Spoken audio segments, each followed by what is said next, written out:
Stop holding me, Shakur. Bro. Stop holding me, Shakur. Stop holding me. You stop for 1 second, bro? No, Shakur, I can't stop. My titles are on the line. My legacy on the line.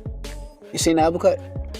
I saw his uppercut to the body. He got stole on after he. Hey, hold on. Cause y'all ain't paying attention to what Barboza's do. Right here. He gonna get him on the ropes. Here you go. Watch uppercut. Boom. Right there in between. He did catch you. Right there in between. But he feeling saucy though. Look. Yeah, for sure. Look. He got caught. For sure. That's nice. If he's doing that to you, bro, come January 31st. He's gonna do the tactics that he's been doing. So he may do some weird kind of. Will it bother me? No, but what I really do want, I want the judges to pay attention to the actual who's landing what, instead of paying attention to this, all that. Now that was good to say because he started doing that after the uppercut. Yeah. That I missed, and all I saw was the dancing. Yeah. And you know what I feel? That he got the best of that situation. Yes, for sure. Because I didn't have the eye to catch that uppercut and the little stuff he was doing. I want the judges to pay attention. Okay, what landed and what didn't. People say I cannot get off to the bottom, proving everyone wrong. I won't stop to the top, so you better back off and get lost. I'ma stay loud, stay proud, never running out, never heading south. I'll be spreading out, call it what I'm at.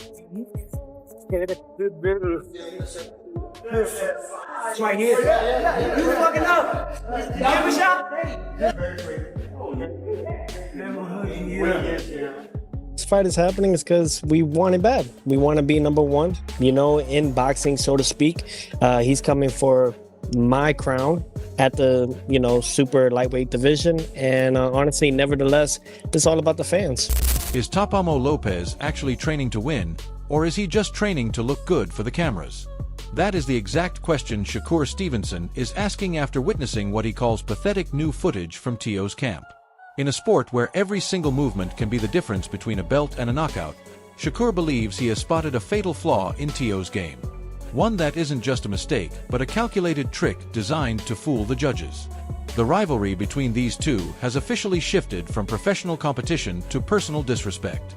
And if Shakur is right, Teofimo is in for a rude awakening the moment the bell rings.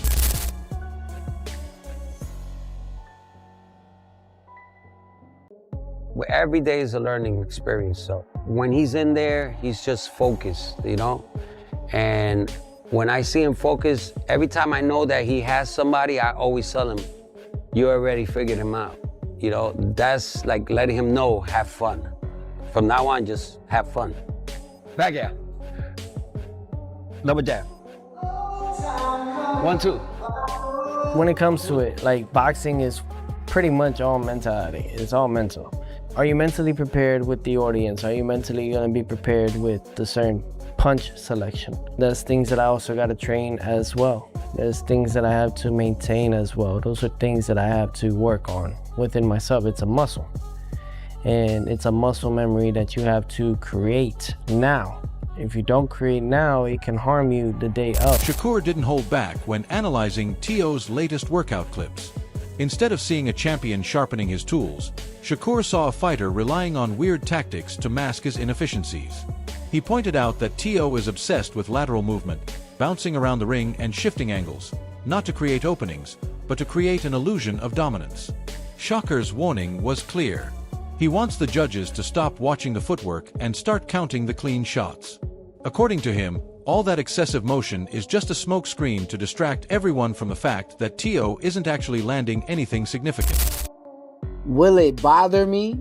No, but what I really do want, I want the judges to pay attention to the actual who's landing what, instead of paying attention to this, all that. Now that was good to say because he started doing that after the uppercut. Yeah. That I missed, and all I saw was the dancing. Yeah. And you know what I feel? That he got the best of that situation. Yes. This critique goes deeper than just footwork. Shakur specifically highlighted a moment where Teo missed a massive uppercut and immediately went into his dancing routine to cover it up. It's a classic bait and switch. When a fighter misses a punch that badly, they usually pay for it.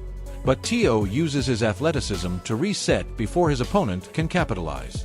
Shakur, however, claims he has the eye to see right through it. He isn't impressed by the flashiness.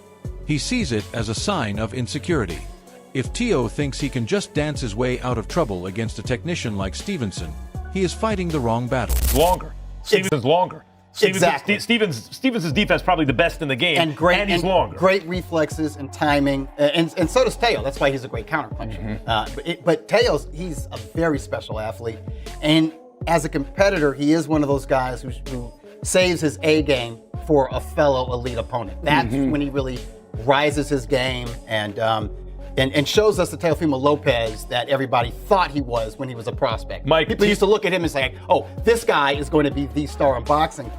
It didn't really play out that way, but every now and then he reminds us how special he is. Teofimo is a two-division Ring Magazine champion. In both fights where he won the Ring Magazine championship, he was the underdog. 4-1 underdog against Lomachenko. People forget, Lomachenko was taking elite fighters in the lower divisions and they were quitting. Yes. He was beating them into something. They were like, I can't do this, right? And Teofimo beat him. Right, he outboxed him. Yeah, he didn't do it by physically imposing himself on him. He outboxed him, he outfought him, he had speed, power, and then again against Josh Taylor at junior welterweight, he was the underdog. So he saves his best for his biggest moment. To understand why Shakur is so critical, you have to look at the bad blood simmering beneath the surface. This isn't just about boxing styles. It's about a long-standing grudge rooted in jealousy. Shakur believes Teo has held a resentment toward him ever since they were coming up on the same cards. The tension boiled over when Teo made controversial comments about ESPN, suggesting the network only likes black fighters. I don't sugarcoat all these, and they, sorry for my language. No, but that is the problem. I don't ride off that. Yeah. And just to even put it more on the fight, this is my last fight on ESPN. Yeah. Because this is no longer, I'm sorry, but I'm not sorry.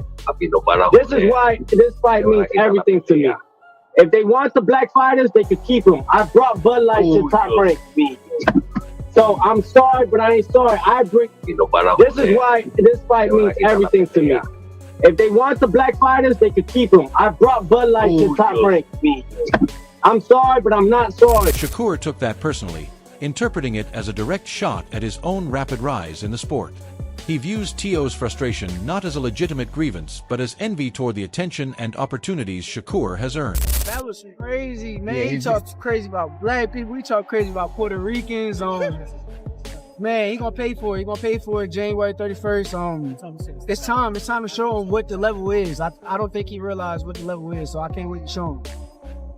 Let's take a step back, guys. Shakur, he's saying that a lot of the pressure is on you in this fight, saying that you got more to prove and that the lights is too bright for you. What do you feel about that? Man, I don't believe in pressure. Pressure, you could make diamonds or bust pipes, and at the end of the day, I'm a diamond, so I've been shining my whole career. It's not gonna stop now. The same guy you've been seeing at a higher level is gonna show up. Are you looking to show your dominance throughout the 12 rounds or maybe end it earlier? I don't know. We'll see. I know one thing that they sleep on is my power. And a lot of people say I can't crack, but if you get in there with these 8-ounce gloves and let me punch you, you wouldn't want to just walk through my shit. How did camp feel making this 40? 40 is easy. I mean, 35 was easy. I don't like struggle for weight. So the only weight class I probably would struggle to make is 130. But other than that, it's like easy. Timo, on the other hand, is banking on a physical advantage that he believes Shakur simply cannot overcome. He has publicly mocked Shakur's power, famously claiming he hits like a 6-year-old. Teo's argument is that 135 pounds was Shakur's peak, and moving up to 140 is a bridge too far. He doesn't respect Shakur's ability to hurt him, viewing him as a fragile fighter who runs to survive rather than fights to win. Shakur's response to this is interesting. He admits he slowed down his last fight on purpose to lure fighters like Teo into a false sense of security. He wants Teo to think he's weak so he can shock him with speed and precision on fight night. He's trying to trick his mind into believing the things that he is saying. When he say that I'm slow, I think we both know and we all know that when he fight them big, slow guys like Josh Taylor and Arnold Barboza is where he kind of attacks and he feels more comfortable because he got a speed edge. But when he fights somebody who's a little bit smaller, faster, and the guys is not even that good, like Cambosis, and he has trouble. So for what I seen, if a guy loses to George Kambosos, I wouldn't lose to him in a million years. On my worst given night, I wouldn't allow George Kambosos to come out victorious against me. So that's my response to that. Let's see if I'm slow on fight night, though. Let's see. The tactical reality of this fight is a collision of two completely different worlds. It is the ultimate case of chess versus chaos. For Shakur to humiliate Teo, he has to control the distance with his southpaw jab, keeping Teo just far enough away to make him desperate. If he can frustrate Teo into overcommitting, the fight is his. Teo's path to victory relies on cutting off the ring without getting reckless. He needs to use his explosive power to break Shakur's rhythm, but he can't just rush in blindly. If Teo tries to blitz Shakur the way he does other fighters, he's going to walk straight into a counterpunching clinic.